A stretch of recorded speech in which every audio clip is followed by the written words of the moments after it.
नमस्कार दोस्तों, मैं प्रमोद कुमार एक और नए वीडियो में आपका स्वागत करता हूं।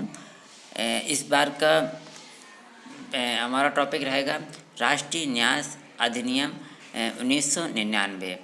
तो इस वीडियो में हम ये जानेंगे कि इस राष्ट्रीय न्यास अधिनियम में कितने प्रकार की विकलांगता पाई जाती है और ये किन किन दिव्यांग बच्चों के लिए कार्यरत है। और इसके अलावा पिछली वीडियो में हमने जाना था कि दिव्यांगों के लिए समर्पित जो कुछ अंतर्राष्ट्रीय संस्थाएं थीं उनके बारे में हमने जाना था। और इस बार के वीडियो में कुछ विकल्पी प्रश्न भी होंगे जो स्पेशल बीएड और स्पेशल डीएलएड वाले छात्रों के लिए तथा डीएसएसबी के एग्ज़ाम के लिए महत्वपूर्ण और उपयोगी रहेंगे। तो हम जानते हैं कि राष्ट्रीय न्यास अधिनियम राष्ट्रीय न्यास सामाजिक न्याय एवं अधिकारिता मंत्रालय भारत सरकार का एक संवैधानिक निकाय है। इसकी स्थापना 44वें अधिनियम संशोधन के अंतर्गत 1999 में की गई थी। और ये इसमें जो पीडब्ल्यूडी एक्ट जो 1995 में बना था उसमें कहा गया था विकलांग व्यक्ति को समान अवसर, समान अधिकार एवं संरक्षण एवं पूर्ण भागीदारी का अवसर मिले।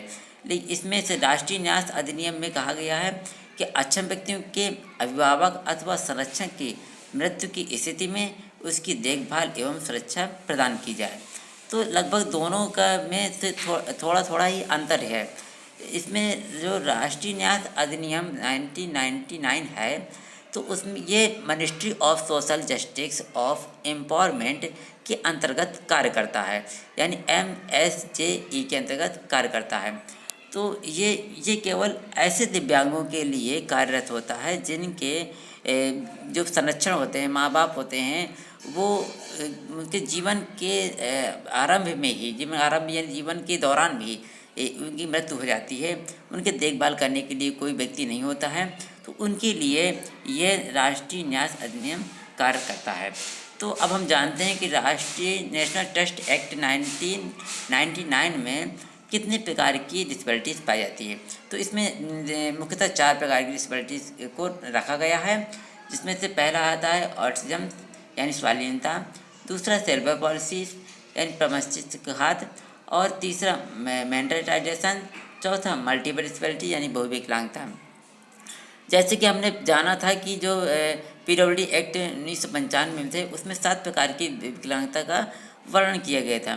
तो लेकिन ये जो न्यास अधिनियम है तो ये केवल 4 प्रकार के दिव्यांग जो व्यक्ति होते हैं उन्हीं के लिए ये लाभ प्रोवाइड कराती है।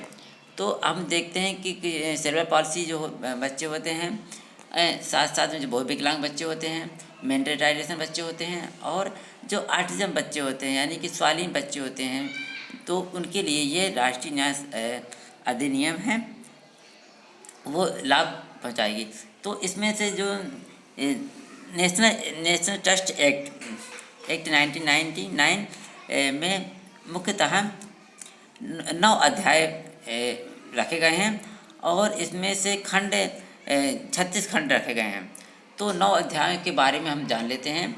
तो पहला अध्याय में विकलांगता के बारे में बताया गया है, दूसरा अध्याय में बोर्ड के गठन के बारे में बताया गया है, तीसरा अध्याय में दिव्यांगों के जीवन यापन की बात की गई है, चौथा अध्याय में बोर्ड की शक्तियों के कर्तव्यों को बताया गया है, और 5वां अध्याय में पंजीकरण कराने हेतु आवेदन के है। जैसे कि कोई दिव्यांग व्यक्ति है जिनकी मतलब संरक्षक की मृत्यु हो चुकी है तो उनका पंजीकरण 5वें अध्याय के आधार पर कराया जा सकता है। फिर 6वें अध्याय में छठवें अध्याय में स्थानीय समिति है, जो उसके अंदर स्थानीय समिति कार्यरत होती हैं उनके बारे में चर्चा की गई है। 7वें अध्याय में इस समिति का उत्तरदायित्व का निरीक्षण के निर्देश दिए गए हैं, यानी कि हम समिति तो गठित कर ही देंगे, तो देखिए उसका उत्तरदायी यानी कि उत्तरदायी कौन होगा। तो जैसे कि कुछ उत्तरदायी के लिए चेयरमैन को रखा जाता है, चेयरमैन के सदस्य होते हैं, 8 मंत्रालय के सदस्य होते हैं, इसके साथ साथ में 3 जो औद्योगिक क्षेत्र के होते हैं सदस्य होते हैं, और कुछ बोर्ड के भी सदस्य इसमें शामिल होते हैं। तो इसके बाद 8वां जो हमारा अध्याय होता है वो वित्तीय लेखा जोखा परीक्षण का रहता है। तो जो इसमें वित्तीय लेखा जोखा, इसमें जो मंत्रालय द्वारा या फिर सरकार द्वारा, ये ministry of social justice empowerment द्वारा जो पैसा आता है उसका लेखा जोखा, कितना हमने बच्चों पर खर्च किया, कितना उसको इम्प्रूव किया, शिक्षा पर खर्च किया, पूरा लेखा जोखा 8वें अध्याय पर रखा गया है। 9वां अध्याय में जो किए गए कार्य जो होता है, बोर्ड सरकारी निर्देश के अंतर्गत ही ये कार्य करेगा और इस कार्य का अंतिम निर्णय सरकार का ही होगा। यानी कोई भी कार्य होगा उसका अंतिम निर्णय केवल सरकार का ही माना जाएगा। तो हमने 4 प्रकार की दिव्यांगता इसमें पढ़ी ली है और इसके साथ साथ में कार्य में लक्ष्य क्या होता है और इसका उद्देश्य क्या होता है, इसके बारे में भी जान लेंगे। और ये देखो किस क्षेत्र में कार्य करता है, किस तरह कार्य करता है। इसकी कार्य प्रणाली मुख्यतः 3 स्तर पर होती है। पहला होता है लोकल लेवल कमेटीज़ पर स्तर पर, दूसरा होता है स्टेट लेवल पर और चौथा स्टेट लेवल के कोऑर्डिनेटर्स कमेटी स्तर पर होती है। तो इनके कार्य के अलावा हम इनकी जो इसके आधार पर बनने वाले जो बहुविकल्पी प्रश्न हैं उनको भी बारे में भी हम जानेंगे।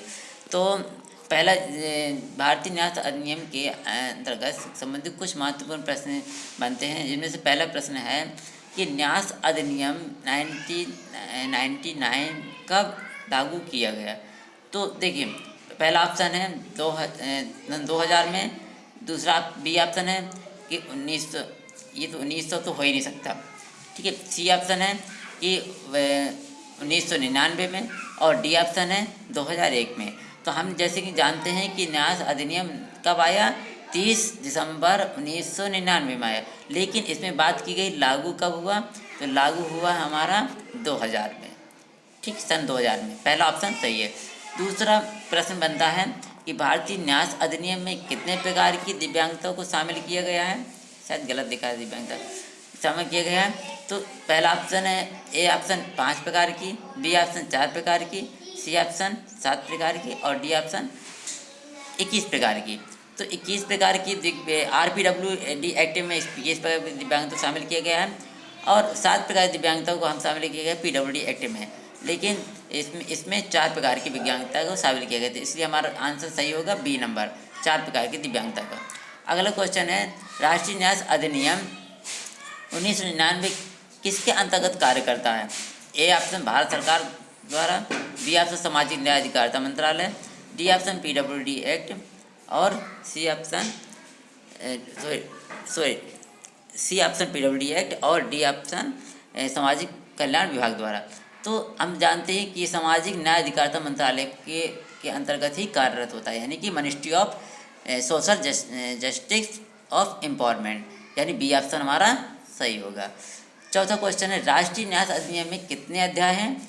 तो ए 10 अध्याय, बी 11 अध्याय या फिर सी 5 अध्याय, डी 9 अध्याय। तो हमने शुरुआत में ही अपने बताया था कि इसमें कितने अध्याय हैं, 9 अध्याय हैं, जो 9 अध्याय के बारे में भी चर्चा भी हुई है। तो अगला क्वेश्चन है, राष्ट्रीय न्यास अधिनियम के अंतर्गत के सदस्यों का कार्यकाल कितने वर्ष का होता है। तो इसके सदस्यों का नंबर ए ऑप्शन 5 वर्ष, बी 4 वर्ष, सी 3 वर्ष और डी 2 वर्ष, यानी कि इसमें जितने भी सदस्य होंगे इनका कार्यकाल केवल 3 वर्ष का ही होगा। अगला क्वेश्चन है, राष्ट्रीय न्यास अधिनियम में कितने खंड हैं। तो ए 36 खंड है, बी 32 खंड है या फिर सी 33 खंड है या फिर डी 30 खंड है। तो हमने वीडियो की शुरुआत में ही हमने बताया था कि इसमें खंडों की संख्या 36 है, भाग की संख्या 9 है और खंडों की संख्या 36 है, यानी हमारा ए ऑप्शन सही होगा। सातवां क्वेश्चन, राष्ट्रीय न्यास अधिनियम की स्थापना कब हुई थी। तो ए नंबर विकल्प ए 1999, बी 2008, सी 2001, डी 1995। तो डी नंबर तो हो ही नहीं सकता, 1995 नहीं हो सकता है, सी नंबर 2001 भी नहीं होगा। स्थापना हुई थी 30 दिसंबर 1999, यानी कि पहला ए ऑप्शन हमारा सही होगा। तो अच्छा, इसके आपके लिए भी एक क्वेश्चन छोड़ते हैं, निम्न में से कौन सी दिव्यांगता राष्ट्रीय न्यास अधिनियम में शामिल नहीं है। ए ब्लाइंड्स, बी शालीनता, सी सीपी, डी एमआर। तो यदि वीडियो आपको अच्छा लगा हो तो अब लाइक करिएगा, शेयर करिएगा। देखने के लिए धन्यवाद।